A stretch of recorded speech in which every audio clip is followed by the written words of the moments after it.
everyone, I'm Shivani Solanki and I welcome you all to the Law Wala channel. और आज इस segment में specifically 7th chapter में 7th lecture में हम ये देखने वाले हैं कि अभी तक जो हमने क्रिमिनल कोड्स की हायरार्की पढ़ी है, हमने क्रिमिनल कोड्स के पावर्स पढ़े हैं, अब कुछ एडिशनल पावर्स हम पढ़ने वाले हैं। अब आपके दिमाग में ये जरूर चीज आ रही होगी कि मैम कल तो हमने लास्ट 2 सेशन में हमने सेक्शन नंबर 28, 29 कोड्स के पावर्स पढ़ तो लिए, लेकिन स्टूडेंट्स वो हमने पढ़ा था जब हमने चैप्टर नंबर 2 पढ़ा था, और चैप्टर नंबर 2 पढ़ते वक्त हमने चैप्टर नंबर 3 के कुछ सेक्शन साथ में पढ़े थे। आज हम स्पेसिफिकली चैप्टर नंबर 3 के कुछ सेक्शंस करेंगे, because without knowing what are the powers of the code, not just with respect to awarding the punishments but with respect to other certain aspects as well, हमको एक codes के power पढ़ने वाले हैं। अब आज हमारे सेगमेंट में डिफरेंट क्या रहने वाला है आपको ये समझना है। तो डेली टारगेट्स में हम सबसे पहले देखेंगे 26 और 27, जहां पे 26 ये बताता है कि कौन से कोर्ट्स क्रिमिनल केस को ट्राई करेंगे, कौन से कोर्ट्स क्रिमिनल केस को ट्राई करेंगे। मैम ये भी कोई पूछने वाला सवाल है, क्योंकि हम पढ़ के तो आए हैं। Section number 11, section number 9 and 10 court of session, judicial magistrate, metropolitan magistrate. But my question is, अगर आईपीसी में कोई ऑफेंस हुआ तब तो चलो ये कोर्ट्स ट्राई कर लेंगे, but what about other laws? अगर दूसरे लॉज में कोई ऑफेंस कमिट हुआ तो फिर क्या यही कोर्ट वो ऑफेंस ट्राई करेंगे, या हमारा सेक्शन नंबर 26 कुछ स्पेशल बात लेके बैठा है, ये हमें देखना है। सेक्शन नंबर 27 कहता है कि in case offence has been committed by juvenile, तो उसका मैटर कौन सुनेगा। सेक्शन नंबर 28, 29 हम ऑलरेडी कर चुके हैं, but we are again going to see them. Section number 30 and 31 अति महत्वपूर्ण सेक्शन, जो ज्यादातर स्टूडेंट्स समझ न आने की वजह से छोड़ देते हैं, but this is going to be the very interesting segment, जहां पे सेक्शन नंबर 30 और 31 में किस तरीके से एक सेंटेंस को अवॉर्ड कर सकता है कोर्ट, हमें ये समझना है। 28 और 29 में हमने पावर पढ़ा कि कितनी लिमिट है। 30 एंड 31 में हमें ये देखना है how court is going to award the punishment. जो बहुत सारे ऑफेंसेस किए हैं एक साथ क्लब कर दिया, तो कैसे कोर्ट उसको पनिशमेंट देगा। एज वेल एज जब ऑफेंस उन्होंने कोई कमिट किया, लेकिन मान लीजिए अक्यूज को कोर्ट ने बोला आपको फाइन पे करना है, लेकिन फाइन पे नहीं किया, फाइन पे करने में डिफॉल्ट कर दिया, तो अब उसकी पनिशमेंट कैसे दी जाएगी। Section number 30। Section number 65 of IPC को कनेक्ट करेंगे, जहां हमें ये पढ़ना है कि in case of default of paying the fine, how much punishment or how a punishment has to be awarded. Okay. Section number 32 and 33 में कुछ पावर्स दे रखे हैं कोर्ट को या स्टेट गवर्नमेंट को, कि वो कुछ पावर्स किसी कोर्ट के पास कॉन्फर कर सकता है, मतलब दे सकता है, और वापस विड्रॉ भी कर सकता है। तो वो कौन सी सिचुएशन है? Tomorrow if you become a जज, इफ नहीं, you have to become a judge and you are going to become a judge provided that you are consistently doing your hard work. Okay. तो आपको ये पता होना चाहिए कि आपको कौन सा अथॉरिटी या कौन सी आपकी सुपीरियर अथॉरिटी आपको पावर कॉन्फर करेगी और कौन आपसे वापस पावर ले सकता है। एंड 33 एंड 35 में हमें कुछ ऑफिसर्स, जजेस और मैजिस्ट्रेट्स या उनके सक्सेसर एंड ऑफिसर्स की पावर्स देखनी है। Okay, so let's begin with the session. So first basic section that we have before us is section number 26। अब ये सेक्शन नंबर 26 क्या कहता है? सेक्शन नंबर 26 ये कहता है कि कौन सा ऑफेंस बेसिकली कौन सा कोर्ट ट्राई करने वाला है। So by which the offence is given under your IPC और any other law will be triable. तो वो कोर्ट्स के बारे में एग्जैक्टली कहां मेंशन्ड है, वो हमारे सीआरपीसी के सेक्शन नंबर 26 में मेंशन्ड है। But another point comes that in case of the offence committed by a juvenile, तो फिर वहां पे ज्यूरिसडिक्शन किसके पास रहेगा? वहां पे उस केस में ज्यूरिसडिक्शन किसके पास रहेगा? This has been given under section number 27। फिर हमारे पास दो ऐसे सेक्शंस आते हैं जिनको हमने ऑलरेडी कवर कर लिया है, that is your section number 28 and section number 29, जो हमारे क्रिमिनल कोड्स के एक्चुअल पनिशमेंट गिविंग पावर्स बताता है। उसके बाद हमारे पास आता है section number 30 and section number 31। 30 और 31 में हमारे कोर्ट्स के पावर तो बताएं, लेकिन एक्चुअली कुछ पर्टिकुलर टाइप्स ऑफ सर्कमस्टांसेस या टाइप्स ऑफ सिचुएशन के अंडर कोर्ट किस तरीके से पनिशमेंट अवॉर्ड करेगा, उसका मैं कहूंगी एक तरीके का मैनर बताया है। क्या बताया है? मैनर बताया है section number 30 and section number 31 में। सेक्शन नंबर 30 ये कहता है स्टूडेंट्स कि मैम इन केस अगर किसी को आपने किसी कोर्ट ने किसी पर्सन के अगेंस्ट फाइन का पनिशमेंट दे दिया and that person has committed default in paying the fine, उसने फाइन दिया ही नहीं, तो फिर उसकी सेंटेंस कैसे डिसाइड होगी? This is given under section number 13। और मान लीजिए एक कोई पर्सन था, इसको बहुत सारे ऑफेंसेस के लिए ट्राई किया गया, उसको हर्ट के लिए ट्राई किया गया, मर्डर के लिए भी, रेप के लिए भी, एक ही इंसिडेंट में उसने ये तीनों ऑफेंस कमिट कर दिए हैं। सो कन्विक्शन ऑफ सेवरल ऑफेंसेस, बहुत सारे छोटे छोटे छोटे छोटे या बड़े बड़े ऑफेंसेस को एक साथ जब आप ट्राई कर रहे हैं, तो मैजिस्ट्रेट या कोर्ट कैसे डिसाइड करेगा कि कौन से वाले ऑफेंस की हम पनिशमेंट दें? जब एक पर्सन हर्ट भी कर रहा है, मर्डर भी करके आया है, रेप भी कर दिया उसी में एक पर्सन के अगेंस्ट, तो उसकी पनिशमेंट कैसे डिसाइड होगी? This is given under your section number 31। हालांकि चार्ज कैसे फ्रेम किए जाएंगे ऐसे ऑफेंसेस के मैटर में, ये हम पढ़ेंगे 211 टू 224 में। ओके जहां पे हम स्पेसिफिकली 222 एंड 223 में जॉइंडर ऑफ चार्ज पढ़ेंगे। ओके देन आपके चैप्टर नंबर 3 में पावर्स दे रखे हैं, दो चीजों से रिलेटेड पावर दे रखा है। पहला पावर दे रखा है कि हमारे कोर्ट्स कई बार अपना पावर किसी और को कॉन्फर कर सकते हैं, या स्टेट गवर्नमेंट के पास ये पावर रहता है कि वो कोर्ट्स के ऊपर कुछ एडिशनल पावर्स डाल सकते हैं, कुछ एडिशनल पावर दे सकते हैं। वहीं पर उन पावर्स को विड्रॉ करने का पावर सेक्शन नंबर 34 में दे रखा है।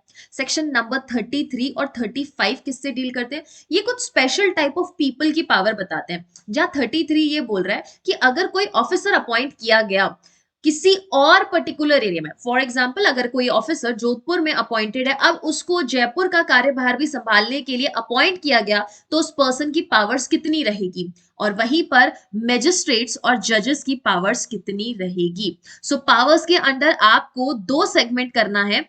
पहला है 32 में पावर्स देना एंड 34 में वापस पावर्स को लेना। 33 में अगर कोई पर्सन को अपॉइंट किया तो उसकी पावर्स क्या होगी, एंड 35 में we are going to discuss that जजेस एंड मैजिस्ट्रेट्स की पावर क्या रहेगी। If you are making a chart of chapter number 3, तो आप इस तरीके से एक ही A4 शीट में इसका चार्ट बना लेंगे, जहां ज्यादा जगह आपको सेक्शन नंबर 30 एंड 31 के लिए छोड़ने की जरूरत पड़ेगी। So without wasting any time let's begin with our segment, जहां सबसे पहले हम देखेंगे सेक्शन नंबर 26 को, जो ये कहता है कि courts by which offences are triable. कौन से वो कोर्ट्स होंगे जो कि ऑफेंसेस को ट्राई करने वाले हैं? तो सबसे पहले स्टूडेंट्स आपको ये देखना है कि वो ऑफेंस हुआ कहां है, मतलब वो ऑफेंस कौन से लॉ में हुआ है। अगर वो ऑफेंस आईपीसी में हुआ है या फिर अदर लॉ में हुआ है।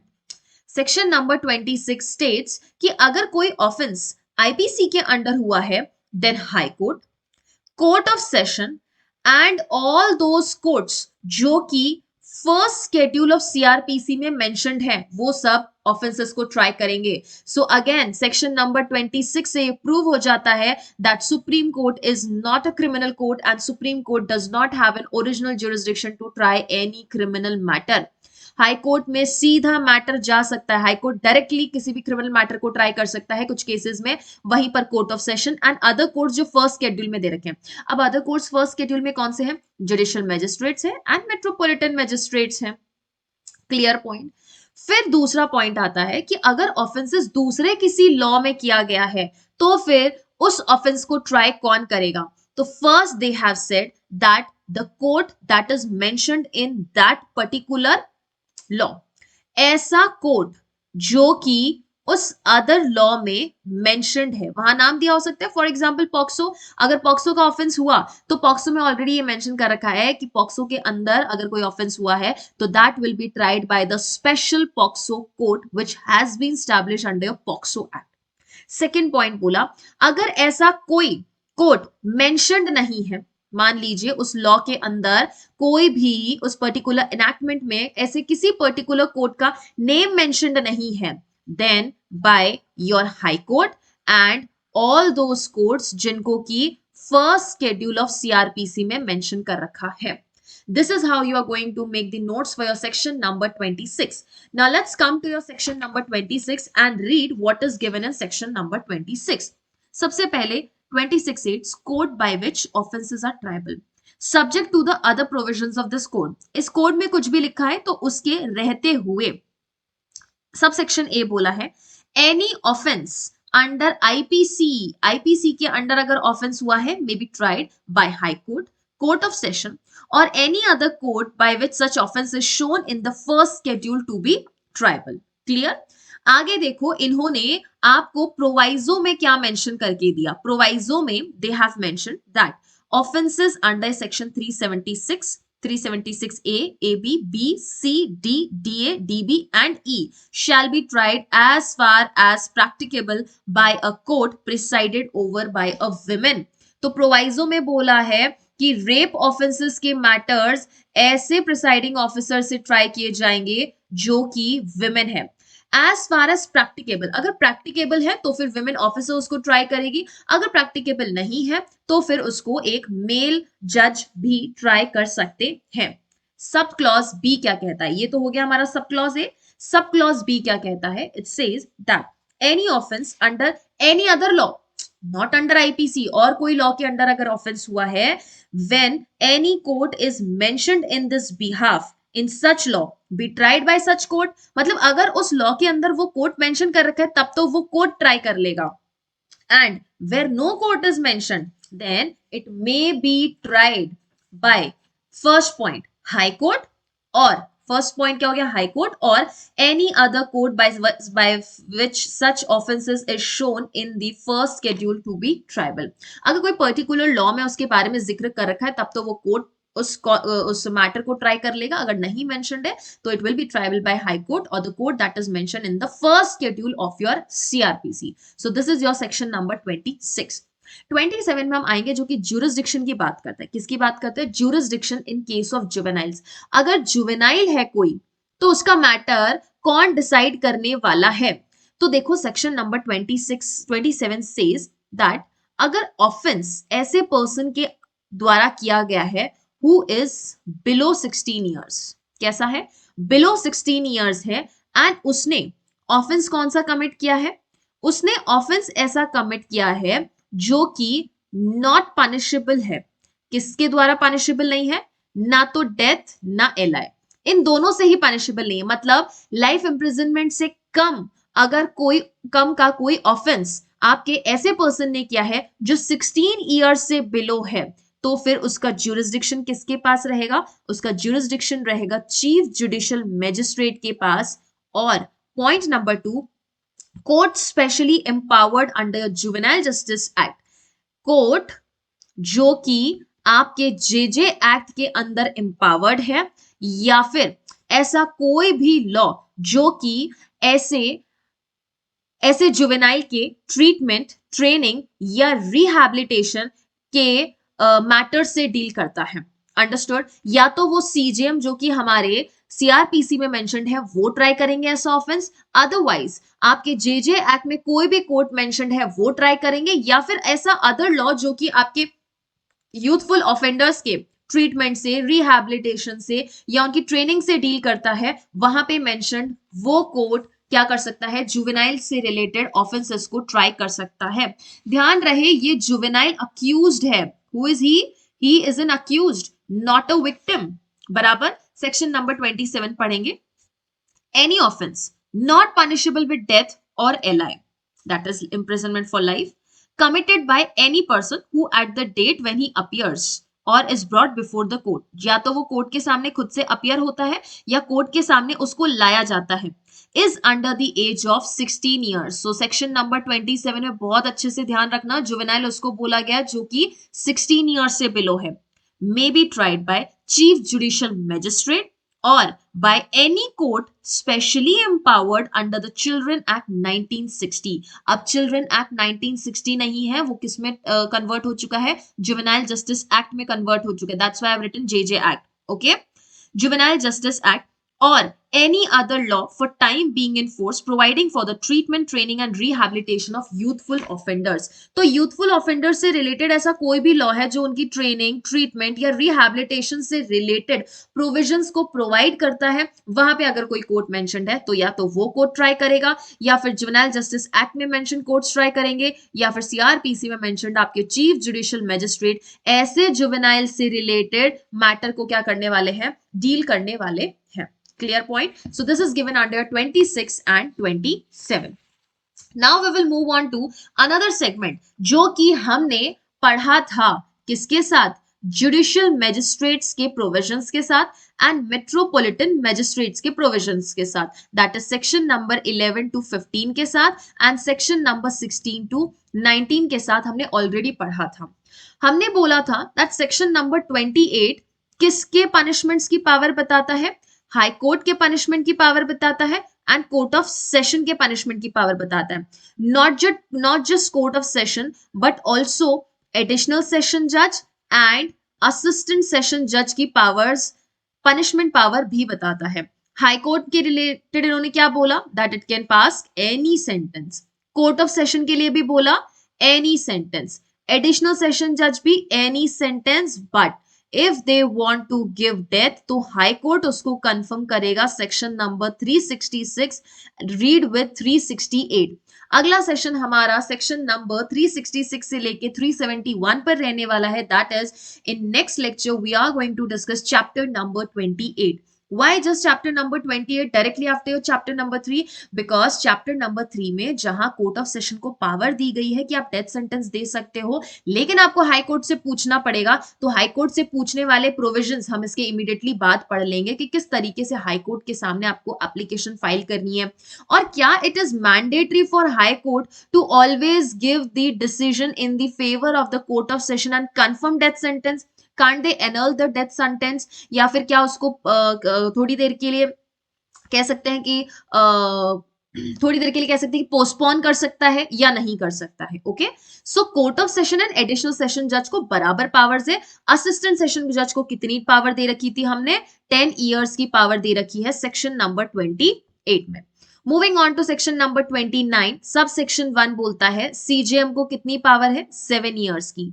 सब सेक्शन 2 बोलता है जुडिशियल मैजिस्ट्रेट फर्स्ट क्लास को कितनी पावर है, 3 ईयर की पावर है एंड 10,000 रुपीज फाइन। लेकिन राजस्थान में कैसा मामला है, राजस्थान में 50,000 रुपीज फाइन एंड महाराष्ट्र में कितना फाइन हो जाता है, ये महाराष्ट्र में भी 50,000 फाइन हो जाता है। थर्ड सबसेक्शन क्या बोला, जुडिशियल मैजिस्ट्रेट सेकंड क्लास को कितनी पावर है, 1 ईयर की पनिशमेंट। एंड सबसेक्शन 4 ये कहता है दैट सीएमएम की power is equal to CJM and metropolitan magistrate की power is equal to judicial magistrate first class, that is 7 years and 3 years की पनिशमेंट की पावर यहां पे judicial magistrates and metropolitan magistrates के पास रहती है। अब सुनो, हमने 28 और 29 में ऑलरेडी कोर्ट्स का पनिशमेंट पावर देख लिया, लेकिन हमें सेक्शन नंबर 30 एंड 31 में उनका इम्प्रिजनमेंट का पावर देखना है दो अलग मैटर्स में। जहां सेक्शन नंबर 30 कहता है कि कोर्ट कैसे इम्प्रिजनमेंट देगी जब कोई पर्सन ने डिफॉल्ट कर दिया है फाइन पे करने में, जब किसी पर्सन ने डिफॉल्ट पे कर दिया है फाइन पे करने में। एंड सेक्शन नंबर 30 ये कहता है जब एक ही पर्टिकुलर केस में आप पर्सन को कन्विक्ट कर रहे हो सेवरल ऑफेंसेस के लिए, एक ही ट्रायल में बहुत सारे ऑफेंसेस के लिए आप पर्सन को जब ट्राई कर रहे हो तो वहां पे इम्प्रिजनमेंट कैसे दी जाएगी। क्लियर? तो देखो सेक्शन नंबर 30 क्या कहता है, सेक्शन नंबर 30 सिंपल सा कहता है कि आपको पनिशमेंट वैसे ही देनी है जैसे कि लॉ में प्रोवाइडेड है, as provided by law. Clear? But important चीज जो हमको यहां पे ध्यान रखनी है कि जब आप पनिशमेंट दे रहे हैं तो आपको 2 क्राइटेरिया फुलफिल करना है। वो 2 क्राइटेरिया क्या है, वो 2 क्राइटेरिया ये है दैट फर्स्ट, जब भी आप ऐसा पनिशमेंट दे रहे हैं ऐसे पर्सन को जिसने फाइन पे करने में डिफॉल्ट कर दिया है, तो कोई भी कोर्ट ऐसा पनिशमेंट नहीं देगा which is in access to the powers under section number 29. So you will not give any punishment not in access of power under section 29. ये हो गया फर्स्ट पॉइंट। प्लस एक और कंडीशन आपको फुलफिल करनी है, एंड वर्ड लगा रखा है। ओके, सेकेंड कंडीशन आपको ये फुलफिल करनी है कि जब भी आप उस पर्सन को फाइन ना पे करने के डिफॉल्ट में पनिशमेंट दे रहे हैं तो वो punishment should not be more than 1/4 of the term of imprisonment. जितना इम्प्रिजनमेंट उस पर्सन को मिलना चाहिए एक ऑफेंस कमिट करने के लिए, उस ऑफेंस के लिए जब आपने उसको फाइन पे करने को बोला, फाइन नहीं दिया, तो उस ऑफेंस की जो एक्चुअल पनिशमेंट है उसके 1/4 से ज्यादा आप ऐसे पर्सन को तब पनिशमेंट नहीं देंगे जब उसने उस ऑफेंस के लिए फाइन पे करने में डिफॉल्ट कमिट कर दिया है। ये हो गया आपका second point. So can I से कि यहां पे हमें ये देखना है कि it should not be in excess of section number 29 and second is 1/4 of term से ज्यादा आप पनिशमेंट उसे नहीं दे सकते हैं। एक और चीज इन्होंने यहां पे ये बोली है कि जब आप ऐसा पनिशमेंट दे रहे हैं, it can be in addition, it can be in addition to substantial punishment. Substantial punishment के एडिशन में हो सकती है। समझो कैसे, समझो अच्छे से कैसे। फॉर एग्जाम्पल नेक्स्ट स्लाइड पे मैं इसका एग्जाम्पल बनाऊंगी, ठीक है। सेक्शन नंबर 29 का, सॉरी सेक्शन नंबर 30 का एग्जाम्पल बना रही हूं मैं, ओके। सेक्शन नंबर 30 का एग्जाम्पल हम ले रहे हैं। देखो, ये एक पर्सन था, इसने मान लीजिए 354D आईपीसी का एक ऑफेंस कमिट किया जहां पे पनिशमेंट कितनी है, 3 इयर्स की पनिशमेंट है। मान लीजिए कोर्ट ने इसको बोला कि आपके ऊपर हम फाइन इंपोज कर रहे हैं, कि क्या इंपोज कर रहे हैं, फाइन इंपोज कर रहे हैं, 10,000 का आप हमें फाइन दे दीजिए, 10K का फाइन दे दीजिए। इस पर्सन ने क्या किया, डिफॉल्ट कमिट कर दिया, डिफॉल्ट कमिट कर दिया, पैसे नहीं दिए। अब क्या हो सकता है, पहली बात तो जो हमारा मजिस्ट्रेट, कोई भी मजिस्ट्रेट इसको ट्राई कर सकता है। मान लेते हैं कि जुडिशियल मजिस्ट्रेट फर्स्ट क्लास इस ऑफेंस को ट्राई कर रहा है, तो पहला point, judicial magistrate first class अपने 3 इयर्स की पनिशमेंट से एक्सीड नहीं करेगा। ये 29 में दे रखा है। Under section 29 judicial magistrate first class को पावर कितनी है, 3 इयर्स तक की पनिशमेंट देने की पावर है। तो यहाँ पे इस पर्सन को 3 साल से ज्यादा की पनिशमेंट हमारा जुडिशियल मजिस्ट्रेट फर्स्ट क्लास नहीं देगा। बराबर, क्लियर। प्लस इसके साथ उनको क्या ध्यान रखना है, प्लस इसके साथ उनको ये ध्यान रखना है कि डिफॉल्ट के लिए वो 1/4 ऑफ 3 इयर्स का पनिशमेंट दे सकते हैं। 1/4 ऑफ 3 इयर्स कितना होता है, 12 into 3 36, 36 divided by 2 how much, 13, 36 not 13, it's 18, okay, divided by 2 करोगे तो ये होता है आपका 18, 18 डिवाइडेड बाय 2 करोगे कितना होता है, 9। तो यहाँ पे 9 मंथ्स की पनिशमेंट से ज्यादा पनिशमेंट उसे डिफॉल्ट करने पे, फाइन ना पे करने की डिफॉल्ट पर 9 मंथ से ज्यादा की पनिशमेंट नहीं मिलेगी। और ये पनिशमेंट कैसी होगी, ये एडिशन हो सकती है, मतलब ये 9 मंथ्स की पनिशमेंट तो मिलेगी ही मिलेगी, प्लस इफ मैजिस्ट्रेट वांट्स तो 3 ईयर तक की पनिशमेंट भी साथ में दे सकते हैं, 3 इयर्स तक की पनिशमेंट भी साथ में दे सकते हैं। Is it clear to everyone? This is how you have to study your section number 30. Clear? Moving on to section number 31. अब 31 की स्टोरी क्या है कि ये एक पर्सन था, इस पर्सन ने क्या किया, मर्डर का ऑफेंस कर दिया, 302 का ऑफेंस कर दिया, मान लीजिए रेप का कर दिया 376, और मान लीजिए इसने स्टॉकिंग का भी कर दिया 354D। अब ये सारे चार्जेस उसके ऊपर वन सिंगल ट्रायल में लगे हैं, वन सिंगल ट्रायल में he is being tried for all these offences. तो इसकी पनिशमेंट कैसे होगी, एक काम करते हैं, सेक्शन नंबर 30 को पहले पढ़ लेते, ओके। सेक्शन नंबर 30 को मैं पढ़ रही हूं। सब सेक्शन 1 कहता है that the court of magistrate may award such imprisonment in default of payment of fine as authorised by the law.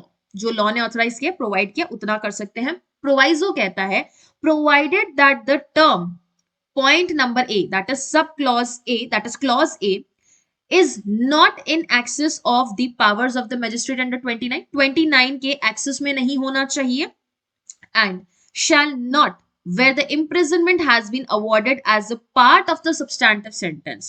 जहां पे आप imprisonment दे रहे हो, substantive जो मेन substantive punishment मतलब जो मेन punishment थी उसकी जगह पे जहां आप इसको यहाँ punishment दे रहे हो फाइन ना पे करने के डिफॉल्ट में, then shall not exceed 1/4 of the term of imprisonment which the magistrate is competent to inflict as a punishment for the offense, otherwise than as imprisonment in default of the payment of the fine. मतलब payment of the fine के default में जो punishment दे रहा है उसकी बात नहीं कर रहे, हम ये बात कर रहे हैं जो एक्चुअल पनिशमेंट है उस पनिशमेंट की 1/4 पनिशमेंट भी आप दे सकते हैं। कब? जब पर्सन ने डिफॉल्ट किया है क्या? आपके फाइन पे करने में। आगे सुनो सबसेक्शन 2 क्या कहता है। The imprisonment awarded under this section may be in addition to the substantive sentence of the imprisonment for the maximum term awardable by the magistrate under your section number 29। तो section number 29 में जो maximum punishment दे सकता है magistrate, section number 29 में कितनी दे सकता है? मान लीजिए 3 इयर्स की दे सकता है जुडिशियल मजिस्ट्रेट फॉर, तो 3 इयर्स के साथ इन एडिशन ये 1/4 वाली पनिशमेंट दी जा सकती है। Is it clear to everyone? मतलब 3 years plus 9 दोनों पनिशमेंट यहां पर मिलने वाली है पर्सन को। 3 years plus 9 months की पनिशमेंट मैजिस्ट्रेट यहां पे दे सकता है। क्लियर? ओके। अब देखो इन्होंने क्यूमुलेटिव दैट इज दोनों को ऐड करके ये नहीं बताया है कि ये मैजिस्ट्रेट की एक्चुअल पावर गिवन अंडर 29 को एक्सीड कर सकती है या नहीं कर सकती, ये इन्होंने नहीं बताया, मतलब कि दैट कैन बी एक्सीडेड, लेकिन जो एक्चुअल सब्सटैंटिव पनिशमेंट देने की पावर है वो उतनी ही होनी चाहिए जितनी कि आपको 29 में ऑथराइज करके दे रखी है। क्लियर है? चलिए आगे चलेंगे। अब सुनो, अब आगे इन्होंने क्या बोला है। Sentence in case of conviction of several offences at one trial. एक ही ट्रायल पे आप एक पर्सन को अलग अलग ऑफेंसेस के लिए जब ट्राई कर रहे हैं तो क्या हमारा कोर्ट ऐसे सेंटेंसेस दे सकता है? The question is can court give sentence मतलब sentence of imprisonment. Okay, sentence of imprisonment for several offences एक ही ट्रायल में दे सकते हैं? द आंसर इज यस, दिया जा सकता है। लेकिन कमाल की बात यहां पे ये सुनो, इन्होंने ये बोला है imprisonment to commence one after the another. General rule सुनना, इन्होंने क्या बोला, जब एक पर्सन को पनिशमेंट 3 इयर्स की भी मिली, साथ में 5 इयर्स की भी मिली, और मान लो आगे 3 इयर्स की पनिशमेंट और मिल गई, ये 3 ऑफेंसेस के लिए, ऑफेंस ए, ऑफेंस बी, ऑफेंस सी, तीनों को एक साथ ट्राई किया गया, तीनों ऑफेंसेस को एक ही ट्रायल में ट्राई किया गया और इन भाई साहब को पनिशमेंट मिली टोटल 11 इयर्स की। तो जब अलग अलग ऑफेंस के लिए अलग अलग पनिशमेंट दी गई है तो इन्होंने क्या बोला, जनरल रूल ये है दैट इम्प्रिजनमेंट जो होगी वो वन आफ्टर अनदर होगी। जनरल रूल क्या बोला है?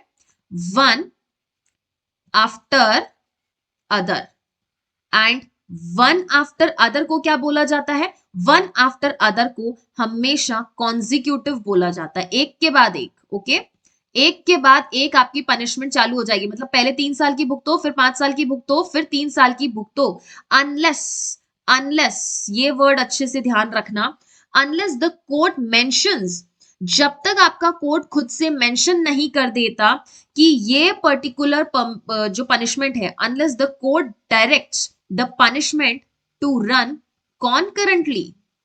अगर कोर्ट ने ये बोला ही नहीं है कि पनिशमेंट जो है कॉन्करेंटली चलेगी, अगर ये बात नहीं बोली है, then in that case punishment एक के बाद एक चलेगी, एक के बाद एक चलने वाली है, वन आफ्टर अनदर। बट अगर कोर्ट ने एक्सप्रेसली ये मेंशन कर दिया दैट ये सारी पनिशमेंट एक साथ चलेगी, मतलब 3 इयर्स, 5 इयर्स एंड 3 इयर्स, तो ये कितनी हो गई? बेसिकली ये 3 साल जो होंगे ना, ये दोनों 3 साल, ये 5 साल के साथ में चलने वाले हैं, तो बेसिकली ये पर्सन 5 साल में बाहर आ जाएगा, 5 साल में बाहर आ जाएगा वो पर्सन। तो जब तक कोर्ट खुद नहीं कह देता है कि सारी पनिशमेंट एक साथ पैरेलल चलने वाली, कॉन्करेंटली चलने वाली है, तब तक वो कॉन्करेंटली नहीं चलेगी और एक के बाद एक शुरू होगी। लेकिन अगर कोर्ट ने एक्सप्रेसली मेंशन कर दिया कि कॉन्करेंटली चलनी चाहिए, तो पनिशमेंट हमेशा कैसे चलेगी? कॉन्करेंटली चलने वाली है। ठीक है, अब इन्होंने एक और इंपॉर्टेंट चीज कही है यहाँ पे। अब इंपॉर्टेंट चीज इन्होंने क्या कही है? इन्होंने बोला अगर आपका केस ऐसा है जहां पे पनिशमेंट कॉन्जिक्यूटिव चलेगी, कैसे चलेगी? अगर पनिशमेंट या केस ऐसा है जहां पे कॉन्जिक्यूटिव सेंटेंस दिया गया है, दैट इज एक के बाद एक पनिशमेंट होनी चाहिए, तो the court need not send the offender to higher court merely for the reason कि जो एग्रीगेट पनिशमेंट हो रही है वो उनके एक्सेस से बाहर है, वो उनके कॉम्पिटेंसी से बाहर है। अब सुनो, 3 + 5 + 3 11 ईयर्स। एग्जाम्पल में मान लो सीजीएम के पास ये ऑफेंसेस ट्राई करने को आए थे कि CGM is going to try, but CGM के पास पावर कितना है, 7 ईयर्स तक का ही पावर है। लेकिन जब इनको कॉन्जिक्यूटिव एक के बाद एक चलाते हैं तो इनका एग्रीगेट कितना निकलता है, एग्रीगेट मतलब टोटल ये पनिशमेंट कितनी हो गई, टोटल ये पनिशमेंट हो गई 11 ईयर्स की।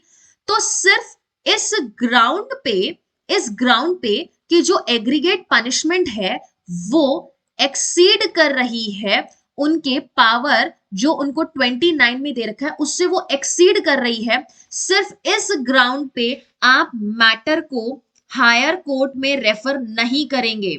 हायर कोर्ट में not to be referred merely on this ground कि जो एग्रीगेट पनिशमेंट हुई है, जो एक के बाद एक चलने वाली है, वो आपके पनिशमेंट गिविंग पावर को एक्सीड कर रही है। अब सीजीएम बोल देंगे कि मुझे तो सिर्फ और सिर्फ 7 ईयर्स तक का पनिशमेंट देने का प्रावधान है, सिर्फ 7 ईयर्स तक दे सकता हूं, लेकिन जब मैं इन सबको ऐड करके एक के बाद एक पनिशमेंट अलॉट कर रहा हूं तो वो तो 11 ईयर्स जा रही है।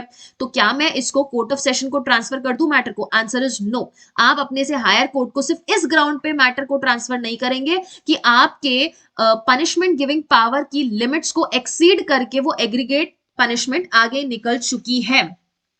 ठीक है, इफ कौन सी कंडीशन में, आगे भी 2 कंडीशन है। If number 1 imprisonment not more than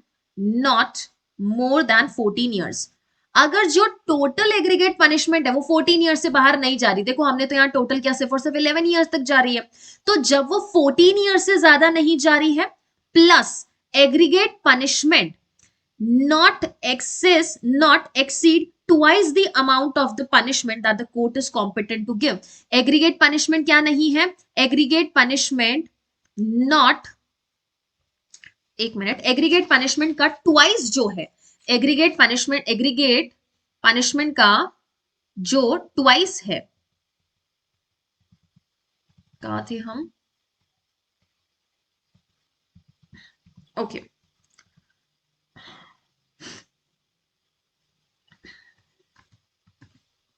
I think the slides have,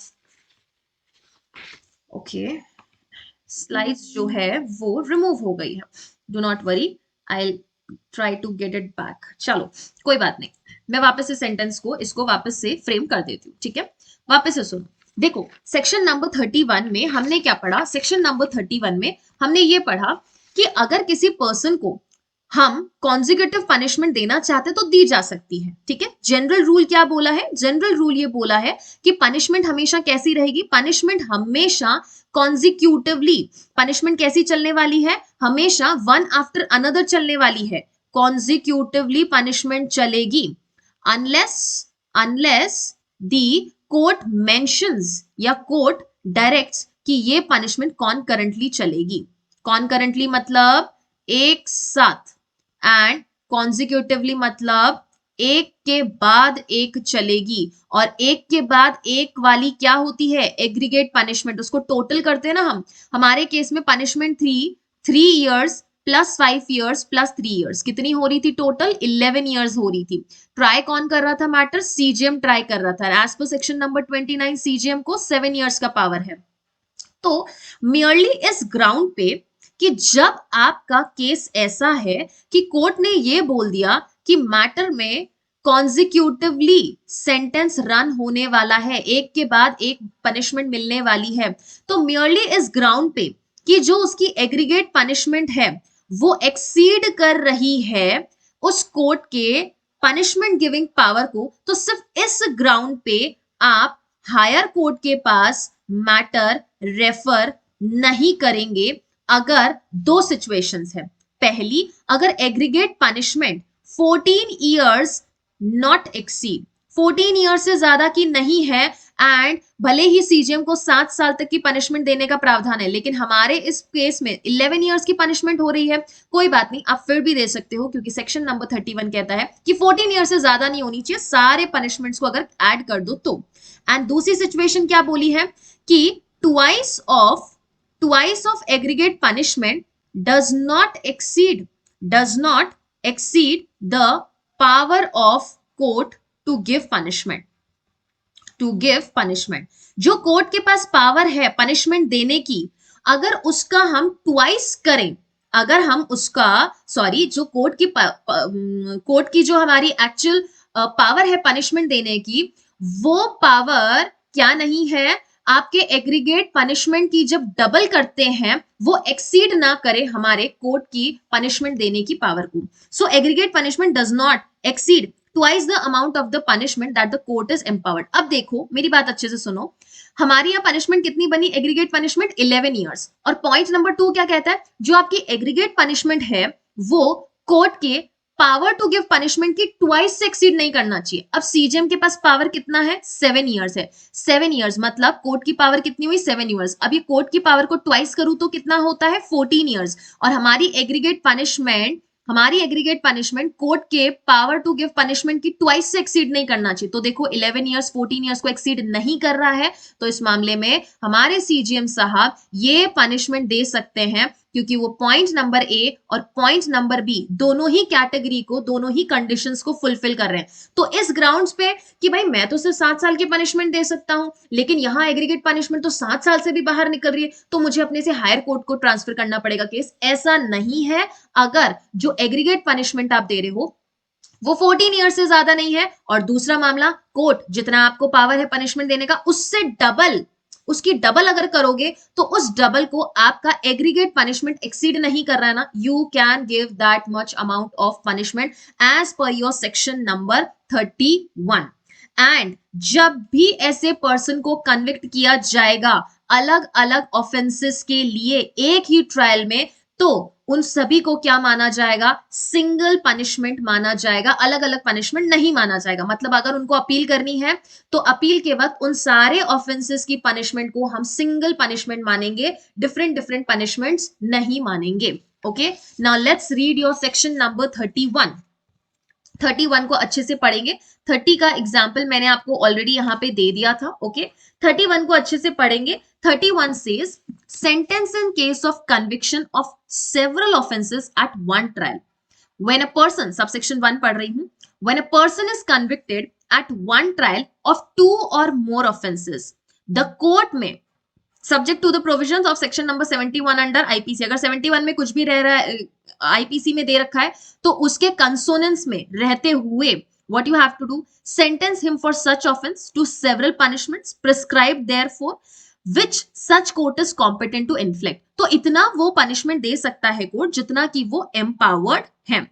Such punishment when consisting of imprisonment to commence one after the expiration of the other.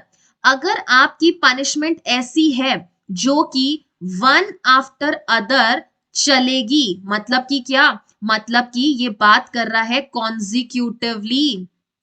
Consecutively punishment चलेगी, unless the court directs that the punishment shall run concurrently. तब तक ये consecutively चलने वाली है जब तक कि कोर्ट खुद ना बोल दे कि ये कॉन्करेंटली चलेगी. दैट इज कॉन्करेंटली मतलब एक साथ चलने वाली है. फायदा किसमें होगा अक्यूज्ड को, एक साथ वाली चलने में, क्योंकि वो जल्दी बाहर आ जाएगा. कॉन्जिक्यूटिवली में तो एक के बाद एक वो ऐड होती जाएगी पनिशमेंट्स, और उसके बाद टोटल खत्म होने के बाद वो जेल से बाहर आएगा. अब देखो सबसेक्शन 2 क्या कहता है. Subsection 2 says that provided in case of the consecutive sentence, अगर सेंटेंस कैसा मिला आपको, अगर सेंटेंस आपको कॉन्जिक्यूटिव सेंटेंस मिला, दैट इज एक के बाद एक, दैट इज 3 + 5 + 3, ये पनिशमेंट आपको पूरी करके आनी है 11 साल की. Then it shall not be necessary for the court, जिस कोर्ट ने ऐसा पनिशमेंट दिया है उसके लिए बिल्कुल भी जरूरी नहीं है, that by reason only that the aggregate punishment for the several offenses being in excess of the punishment, कि जो एग्रीगेट पनिशमेंट है वो हमारे इस कोर्ट के पावर को एक्सीड कर रही है, पावर को एक्सीड कर रही है सिर्फ इस ग्राउंड पे, being in excess of the punishment which is competent to inflict on the conviction of a single offense to send the offender for trial before the higher court. सिर्फ इस ground पे, सिर्फ इस ग्राउंड पे, not to send not to send accused to higher court. सिर्फ इस ground पे आप हायर कोर्ट पे नहीं भेजेंगे अक्यूज को if two situations are there provided that A in no case shall such person be sentenced to imprisonment for a term for a longer period than 14 years. मतलब अगर aggregate punishment मिल रही है उसको तो वो एग्रीगेट पनिशमेंट 14 years से ज्यादा की नहीं होनी चाहिए. Point number B, the aggregate punishment shall not exceed twice the amount of the punishment which the court is competent to inflict in a single offense. कहने का मतलब ये है जो aggregate punishment that is 11 years जो हमने aggregate किया है that should not exceed twice the amount of punishment which court is empowered, जो कि कोर्ट एम्पावर्ड है देने के लिए, उससे ज्यादा एक्सीड नहीं होनी चाहिए. सीजीएम को कितना पावर है 7 years, 7 into 2 14 years से ज्यादा आपका एग्रीगेट पनिशमेंट नहीं निकलना चाहिए और हमारे केस में भी नहीं निकल रहा है, वो 11 years तक ही है. ओके. सब सेक्शन 3 कहता है that for the purpose of appeal bye a convicted person the aggregate of consecutive sentences passed against him. क्या बोल रहा है कि अगर वो उस कन्विक्शन से अपील करना चाहता है तो जो एग्रीगेट पनिशमेंट उसको मिली है कॉन्जिक्यूटिव पनिशमेंट में जो उसका टोटल हो रहा है एग्रीगेट पनिशमेंट जो बन रहा है passed against him under this section shall be deemed to be a single sentence माना जाएगा वो सारे एग्रीगेट पनिशमेंट को in case of appeal. Clear है ये पॉइंट. अब देखो यहां पे अपील के लिए इस चीज को इजी बनाया गया ताकि एपेलेट कोर्ट में आप ये जाके ना बोलो कि इस पनिशमेंट को इतना कम करो, इस पनिशमेंट को इतना कम करो, इस पनिशमेंट को इतना कम कीजिए. सारे ही पनिशमेंट्स को क्लब करके सिंगल पनिशमेंट माना जाएगा एंड आपकी अपील उस सिंगल पनिशमेंट के अगेंस्ट जाएगी. क्या जाएगी? सिंगल पनिशमेंट के अगेंस्ट आपको वो एप्लीकेशन फाइल करना है. Is it clear to everyone? अगर ये पॉइंट क्लियर है तो एक बार हम आएंगे आईपीसी पर और पढ़ेंगे आईपीसी का सेक्शन नंबर 65. सेक्शन नंबर 65 को पहले हम पढ़ने वाले हैं. ठीक है, क्लियर? Section number 65. अब देखो सेक्शन नंबर 65 क्या कहता है. Imprisonment for non payment of fine when the imprisonment and fine are awardable. So section number 65 क्या कहता है, आपको पनिशमेंट ऐसे केस में मिल रही है जहां पे आपको पनिशमेंट भी दी जाती है और फाइन भी. ऑफेंस कैसा है? ऑफेंस ऐसा है जहां पे पनिशमेंट एंड फाइन दोनों अवॉर्डेबल है, बट आपको क्या अवॉर्ड किया गया है? आपको सिर्फ और सिर्फ फाइन अवॉर्ड किया गया है. The term for which the court directs the offender to be imprisoned The term for which the court directs the offender to be imprisoned in the default of the fine shall not exceed 1/4 of the term of the imprisonment which is maximum fixed for the offence. So क्या बोला है? जब आपने fine पे करने में default कर दिया तो कोर्ट आपको क्या नहीं करेगा? 1/4 से ज्यादा पनिशमेंट नहीं देगा. 1/4 of the term of original sentence. ये हम पढ़ के आ चुके हैं सेक्शन नंबर 30 में. सेक्शन नंबर 30 में भी डिफॉल्ट ऑफ फाइन की बात की गई थी. इसीलिए जब भी आप सेक्शन 30 पढ़ेंगे you have to read this with section number 65 of IPC. Chhajjulal versus state of Rajasthan 1972 supreme court. अब देखो दोनों में पॉइंट क्या है. सेक्शन नंबर 30 में वी हैव ऑलरेडी स्टडीड कि अगर डिफॉल्ट ऑफ फाइन है तो कोर्ट 1/4 पनिशमेंट भी दे सकता है और ये मेक श्योर करना है कि सेक्शन नंबर 29 में जिनको पावर दी है उसको एक्सीड ना करे. लेकिन सेक्शन नंबर 30 में दी गई punishment can be in addition to the substantive punishment. And section number 65 ने क्या बोला कि इफ कोर्ट फील्स कि जहां पे offense is punishable with fine as well as imprisonment and court has given only and only fine, then what is allowed is कि 1/4 तक का वो imprisonment भी दे सकते हैं वहां पे.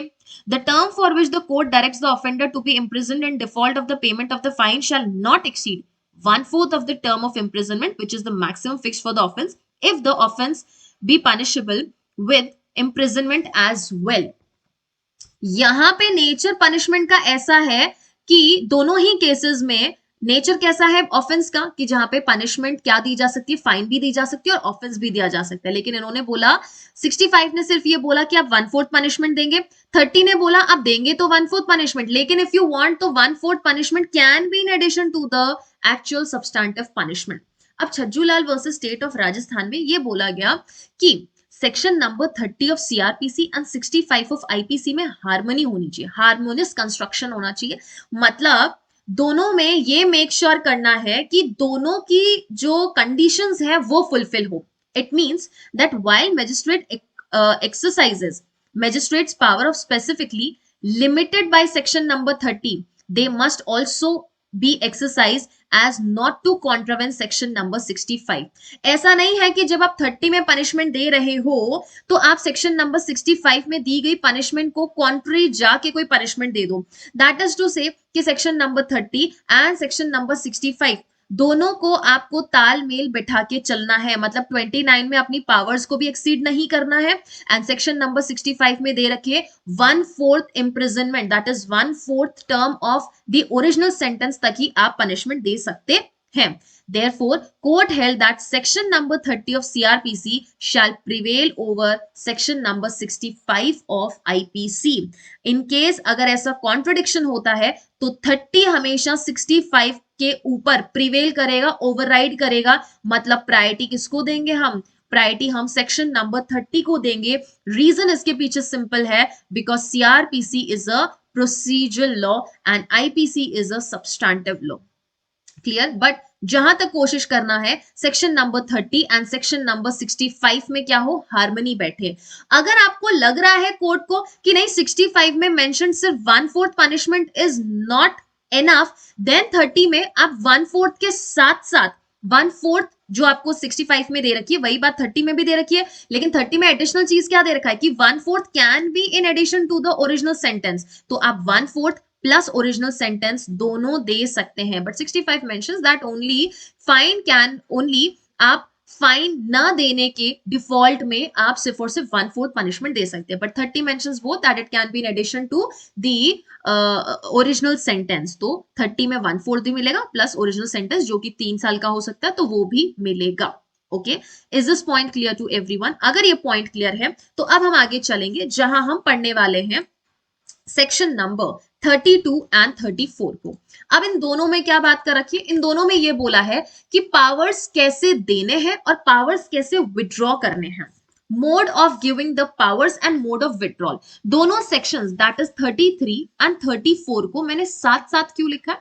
उन दोनों को साथ साथ लिखने के पीछे का रीजन सिर्फ इतना है कि 32 में हम पावर्स को कॉन्फर कर रहे हैं, मतलब दे रहे हैं, 34 में हम वापस ले रहे हैं। तो 32 33 नहीं है, 32 एंड 34 है। तो 33 किधर गया? 33 हम 35 के साथ पढ़ने वाले हैं। 32 सेज दैट जब भी पावर कॉन्फर करने की बात आएगी तो पावर को कॉन्फर कौन करेगा? It will be done by high court और स्टेट गवर्नमेंट।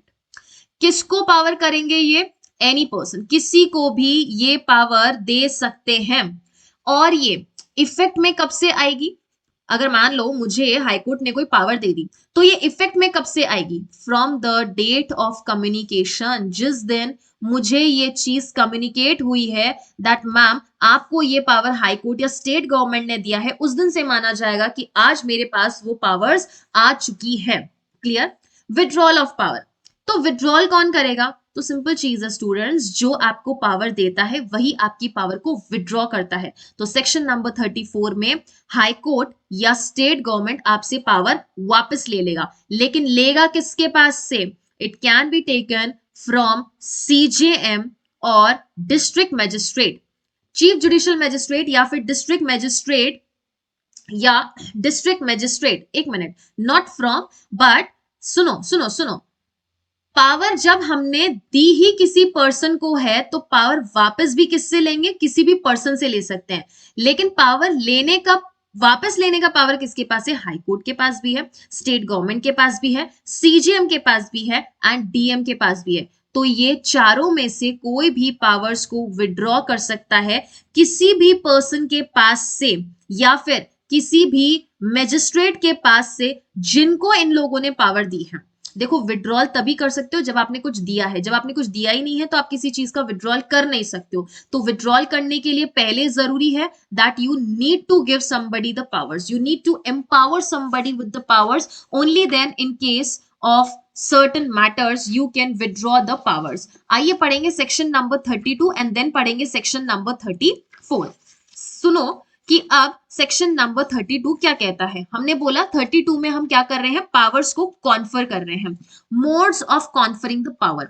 सब सेक्शन 1 ये कहता है, in conferring powers under this code, high court और state government may by order empower persons specially by name or in virtue of their office or classes of officials generally by their official titles. So ये उस person को उस person के name में और by virtue of their office. by virtue of their office क्या मतलब, merely because they are holding any such professional office या एनी सच पोस्ट जो बहुत ही ज्यादा डिग्निफाइड इन नेचर है और already they are empowered with certain powers, तो ऐसे क्लासेस ऑफ ऑफिशियल्स में वो कुछ पावर्स दे सकते हैं. Now we will move on to the last segment for today's session, that is powers of the officers and जजेस एंड मैजिस्ट्रेट्स.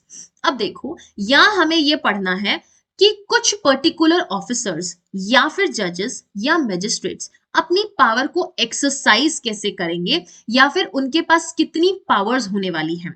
सेक्शन नंबर 33 ये कहता है कि हमें ऐसे ऑफिसर की पावर्स देखनी है जो कि ऑलरेडी कहीं पर अपॉइंटेड था, जो कि ऑलरेडी कहीं पर अपॉइंटेड था because he was giving services to the government. अब हमने क्या किया है, उसमें कुछ और पावर्स वेस्ट कर दी for a different area. For a different area हमने उसको कुछ और पावर्स वेस्ट कर दी. देन इन दिस केस अब इस ऑफिसर्स की पावर कौन सी होने वाली है, इस पर्सन की पावर्स कौन सी होने वाली है, this is given under your section number 33. तो पहले ये देखेंगे कि इसमें पावर्स और वेस्ट कौन कर रहा है. सेक्शन नंबर 33 पे आएंगे. देखें, whenever any person is holding an office in the service of the government, already वो क्या कर रहा है, कोई पोजीशन को होल्ड कर रहा है in the service of the government, who has been invested by high court or the state government with any powers under this code throughout any local area is appointed. अब हुआ ऐसा कि इस person में powers आई कहां से, इस person में पावर्स वेस्ट की गई थी या तो हाई कोर्ट द्वारा या फिर स्टेट गवर्नमेंट द्वारा. क्लियर है ये पॉइंट. किसी पर्टिकुलर लोकल एरिया में वो ऑलरेडी पावर्स एक्सरसाइज कर रहा है, लेकिन अब क्या हुआ, मेरे को वर्ड अपॉइंटेड यहां नहीं लिखना चाहिए so that things become easy for you to understand कि वो दो सिचुएशन कौन सी है. ठीक है, first point is that he is already holding a position, he is already holding an office in the service of the government, और वहां पे वो पावर उसको वेस्ट किसने की है, हाई कोर्ट या स्टेट गवर्नमेंट ने किसी एक एरिया में पावर्स उसको ऑलरेडी दिया जो कि वो वहां एक्सरसाइज कर रहा है. अब हुआ ये कि उसको अपॉइंट किया गया, he has been appointed to an equal, या तो इक्वल जो रैंक इसकी यहां पे थी इस एरिया में, या तो उसके इक्वल रैंक की, या फिर उसके हायर रैंक की, higher office of the same nature, मतलब सेम डिपार्टमेंट कह सकते हो, सेम फील्ड कह सकते हो, कहीं और पे उसे अपॉइंट किया गया with in a like local area. अब सेम लोकल एरिया, एक और वैसा ही सेम लोकल एरिया, मान लीजिए जोधपुर में इसको अपॉइंट किया गया था, अब यहाँ जोधपुर में ऑलरेडी ऑफिस होल्ड कर रहा था, अब मान लीजिए जयपुर के लिए भी उनको इस जगह, इस पर्टिकुलर जयपुर के लिए भी उनको अपॉइंट कर दिया गया, या तो सेम रैंक पे या थोड़ी सी हायर रैंक पे, लेकिन सेम नेचर में, अंडर द सेम गवर्नमेंट. मतलब गवर्नमेंट कैसी है, सेम गवर्नमेंट हो गई ना, जोधपुर एंड जयपुर मतलब राजस्थान सरकार. He shall, unless the high court or state government directs, जब तक हाई कोर्ट या स्टेट गवर्नमेंट डायरेक्ट नहीं करती है, एक्सरसाइज द सेम पावर, यहां पे इस लोकल एरिया में he will exercise the same power in the local area in which he is so appointed. यहां पे जब वो अपॉइंटेड है, वो सेम पावर्स एक्सरसाइज करेंगे जो वो यहां पे होल्ड कर रहे थे. exercise the same power in the local area in which he is so appointed. Clear है. तो जो पावर्स जब इनको यहाँ पे गवर्नमेंट की सर्विसेज देने के लिए वो पोस्ट दी गई थी जोधपुर में, तो वही सेम पावर्स वो इस न्यू लोकल एरिया में भी एक्सरसाइज करने वाले हैं तब तक unless your high court and state government direct. जब तक वो खुद नहीं बोल देते कि नहीं अब यहाँ पे आपके पास कुछ डिफरेंट टाइप्स ऑफ पावर्स है, तब तक वो इस लोकल एरिया में भी सेम पावर्स को एक्सरसाइज करेंगे जो कि उनको इस लोकल एरिया में हाई कोर्ट या स्टेट गवर्नमेंट ने वेस्ट की थी। This is your section number 33। So section number 33 को इन शॉर्ट में हम बोले तो ये दो टाइप्स ऑफ एरियाज की बात करता है, जहां पे एक ही पर्टिकुलर पर्सन पहले कोई ऑफिस होल्ड कर रहा था, अब उसको उसके साथ दूसरे एरिया में भी अपॉइंट कर दिया गया है। So power of the officers when appointed, तो आप यहां लिखेंगे सेम पावर, सेक्शन नंबर 33। याद कैसे रखना है? 33, 3 यहां पर भी है, 3 यहां पर भी, दोनों जगह पे सेम वर्ड्स हैं, तो 33 से आप याद रख सकते हैं कि दोनों, दैट इज 0 प्लेस पे एंड 10 प्लेस, दोनों पे 3 है, तो that means same powers. Okay, moving on to section number 35। अब सेक्शन नंबर 35 ने बोला है कि कुछ जजेस एंड मैजिस्ट्रेट्स की पावर हमको देखनी है, कुछ जजेस एंड मैजिस्ट्रेट्स की हमको पावर देखनी है जो कि उनके सक्सेसर इन ऑफिस एक्सरसाइज करेंगे। मान लीजिए दिस इज अ जज, दिस इज अ जज और अ मैजिस्ट्रेट। अब इनकेस ये जज या मैजिस्ट्रेट यहां पर नहीं है या इनकेपेबल है अपनी सर्विसेज देने के लिए, तो इनकी जगह पावर कौन एक्सरसाइज करेगा? Successor in office. SIO means successor in office यहां पे पावर्स को एक्सरसाइज करने वाला है। लेकिन कंफ्यूजन आ गया है, there is a doubt that who is the successor in office. अगर कोई भी डाउट है, if there is any doubt as to who is successor in office, तो फिर मैम वो डिसाइड कौन करेगा? Who is going to decide? So come let's read section number 35. 35 का subsection 1 पढ़ रही हूँ। 35 की heading ये कहता है power of judges and magistrates। वो जज और मैजिस्ट्रेट्स के पावर एक्सरसाइज कर रहा है सक्सेसर इन ऑफिस, वो सिचुएशन हमें समझनी है। Subsection 1, subject to the other provisions of this code, the powers and duties of the judge or magistrate may be exercised or performed by his successor in office। आपके magistrate और जज के powers कौन exercise कर सकता है? Successor in office कर सकता है।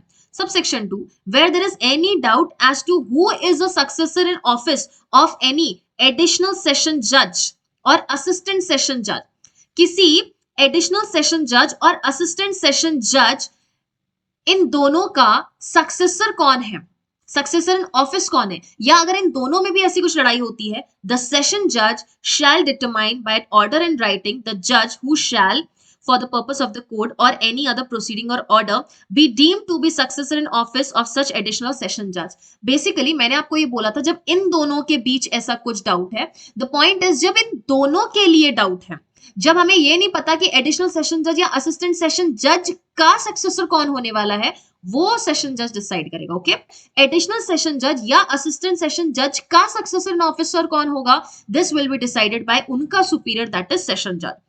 Subsection 3, when there is any doubt as to who is successor in office of any magistrate, किसी magistrate का successor in office कौन है, ये तो हमने यही बोला था, किसी magistrate का successor in office कौन होगा, कोई उसके नीचे की श्रेणी का magistrate होगा।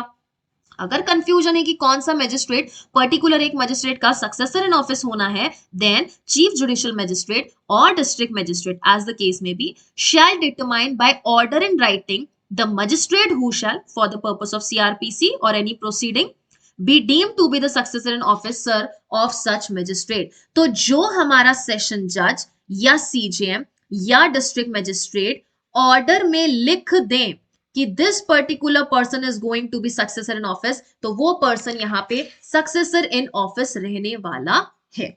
सो I hope section number 33 and 35 आपको अच्छे से समझ आया होगा। इस तरीके से डायग्राम या थोड़ा सा सीन बना के आप अपना चार्ट जरूर बनाएगा, तो थोड़ा इजी हो जाएगा याद करने के लिए। हर बार अगर हम सिर्फ लिखते जाएंगे तो it will be difficult for you to understand. So I hope आपको इस सेगमेंट में हमने जो भी पावर्स डिस्कस की है वो अच्छे से समझ आया, स्पेसिफिकली सेक्शन नंबर 30 एंड 31। ये दो ऐसे सेक्शन हैं, सेक्शन नंबर 30 एंड 31, ये दो ऐसे सेक्शंस हैं जिनका आपको अच्छे से चार्ट बनाना है, जो आपको अच्छे से पॉइंटर्स में लिखना है। और एक बार सेशन खत्म होने के बाद इन दोनों सेगमेंट्स, स्पेसिफिकली इन दोनों सेक्शंस को रिवाइज कीजिएगा और जैसे जैसे सेशंस हम कवर करते जाते हैं वैसे वैसे डेली बेसिस पे अपने नोट्स बनाते जाइएगा। Make sure that you do not have any backlogs and do not feel कि फ्री बैच है तो कुछ अच्छे से नहीं पढ़ाया जा रहा। पूरा हम एक एक सेगमेंट को डील कर रहे हैं जो कि बेसिक्स के पॉइंट ऑफ व्यू से आपके लिए इंपॉर्टेंट है। So make sure that you are consistent in your preparation. So I hope you all have enjoyed the session. Now we will meet in another new session. Till then, thank you. Thank you so much.